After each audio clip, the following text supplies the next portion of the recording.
not go gentle into that good night. Rage, rage against the dying of the light. That is one of my favourite poems by Dylan Thomas. A beautiful couple of lines, but what's the relevance to this game? Well, we're gonna find out very shortly, and then I'll play another short clip of that one at the key moment in this game. Now, this is Magnus Carlsen with the white pieces, Vincent Keymer playing with black. This is the European Club Cup, and these guys have got some recent history because Keymer almost knocked Magnus out, so always a fighting game. Magnus kicks off here with pawn e4. Now we get something very exciting very soon because Vincent, he decides to play the Najdorf variation with pawn a6. And this has a reputation for being very fighting, double-edged. You often get wins or losses, for both players. So Magnus, he now goes for bishop to c4, a very old move. Now this is called the Lipnitsky attack in chess.com. I've always known this as the Fischer-Sozin variation. Sozin's an old school Russian player, just looked it up. Fischer, of course, needs no introduction. He's been playing this since the 60s, won a lot of masterpieces, but it just seems to disturb Vincent because now he goes e6, blunting that bishop, very natural.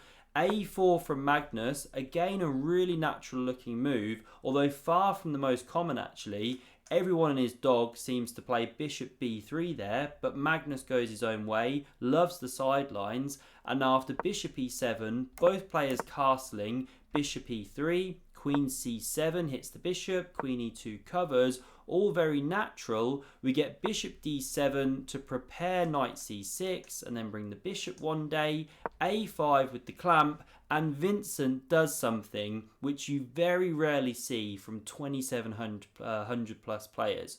So he goes wrong in his opening preparation on move 11. And he does it by breaking an opening principle. Cardinal sin. Remember that from this game.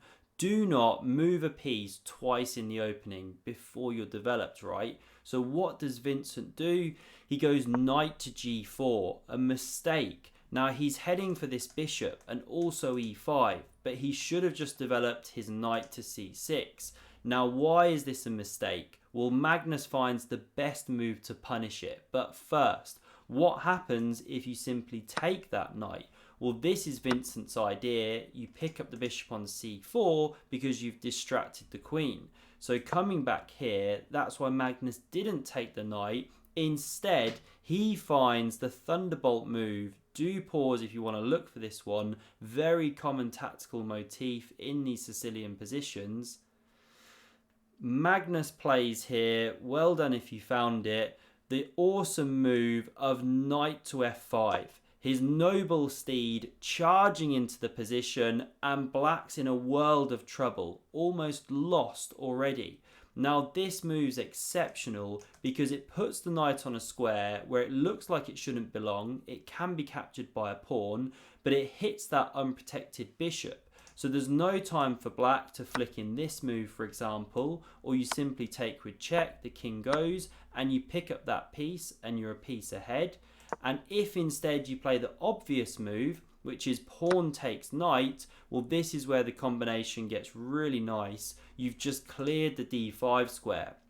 So now this knight jumps in, hits both of these pieces, queen d8 covers, very natural, but then bishop b6, and you're giving that queen the runaround. It has to stay with the bishop, but now knight c7, the queen slides back. You don't want to put it here in line with the bishop, and you can simply win this rook. You're an exchange up. This is still unprotected. This is pressured. The knight, the line can go on like this. The knight can jump. Bishop drops back, and white's just absolutely killing it, just steamrolling black. And you have to start retreating, and you're just getting blown off the board and exchange down. So that's why we didn't see takes. Knight d5 coming. You can't take here. No good. So what does Vincent do? Well, he does what Sir Anthony Hopkins would recommend he does. And you, my father, there on the sad height, curse, Bless me now with your fierce tears, I pray. Do not go gentle into that good night. Rage, rage, against the dying of the light. So Vincent does not go gently into that good night. He rages against the dying of the light, puts his bishop on f6, leaves that knight on f5, but covers this square with his bishop. So now if Magnus takes, there's no immediate mate, and you can take this bishop. You're living to fight another day, even though you're worse. So Magnus doesn't touch the knight. Instead, he plays bishop b6, saving that one, forcing the queen into a square on c6 where it's still a target. You know, if you went to c8, you were running into knight d6. And now Magnus had an astonishing move here that the computer finds. Can you find a tactical shot? It's the same themes as before. And it's all about using these light squares here. But this time it comes with bishop to d5.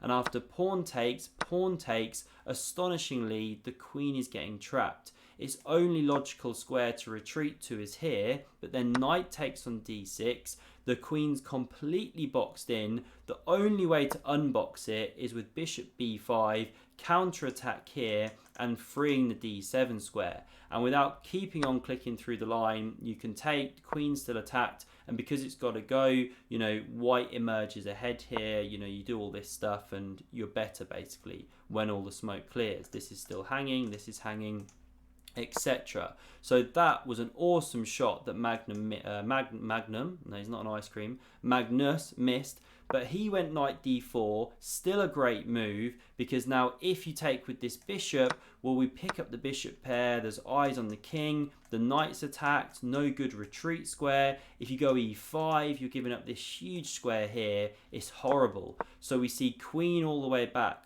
Look at these pieces just struggling to develop. Vincent wishes he brought it into the game sooner. Bishop b3, Magnus just tucks back. Now he is threatening to take that knight. So it jumps into e5.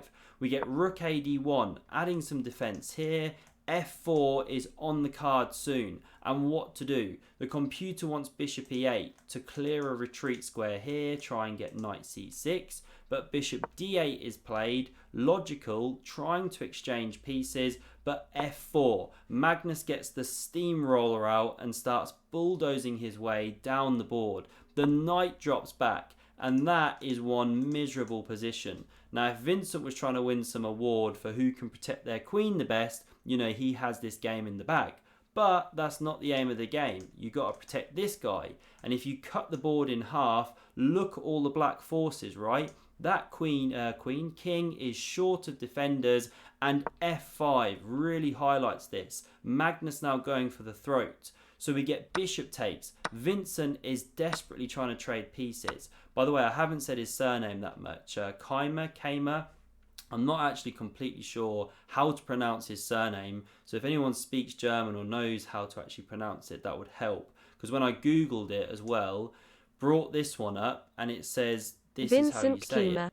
You know, Vincent Keymer. But that does not sound right. Like, Keymer's a naan bread in this country, you know, if you're going to order an Indian or something. So I don't think that is the correct pronunciation.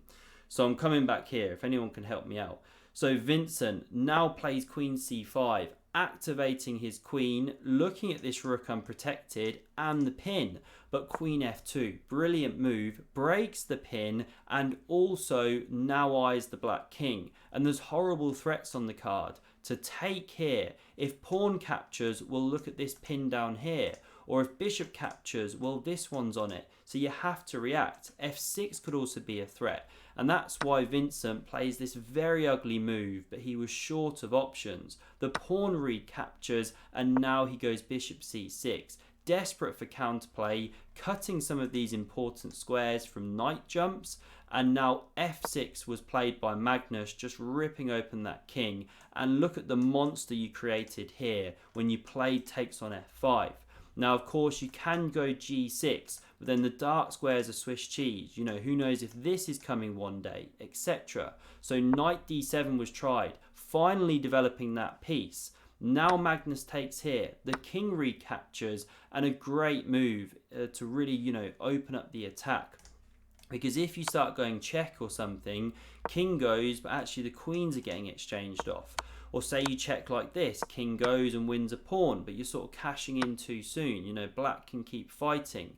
But what Magnus does is bishop d5, exchanging that powerful piece, and then his knight can start hopping. And this was the moment. If Vincent was going to continue raging against the dying of the light, then he had to take this pawn here, then maybe try for pawn f6 and grovel on. But he plays pawn f5.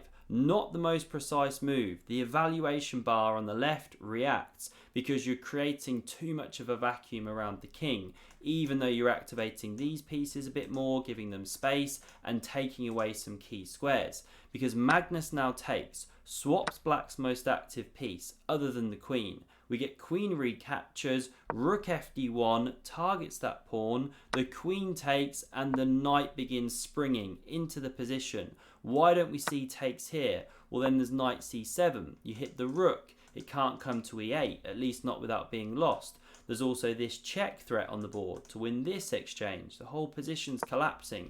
So this was tried to cover some dark squares, but now knight f4, and it forced resignation. It's positionally miserably lost, and tactically the pawn is dropping, the knight's threatening a monster fork. You can't do anything like this, or you run into this.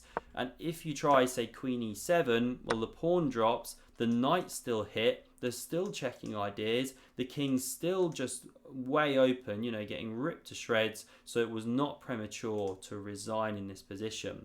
What an absolute demolition job by Magnus Carlsen. I hope you enjoyed this game. Do subscribe to never miss a future one. Smash that like button if you enjoyed, really helps me out. And if you want to see another amazing game of chess, then check out the video on screen. Thanks very much for watching, and see you soon.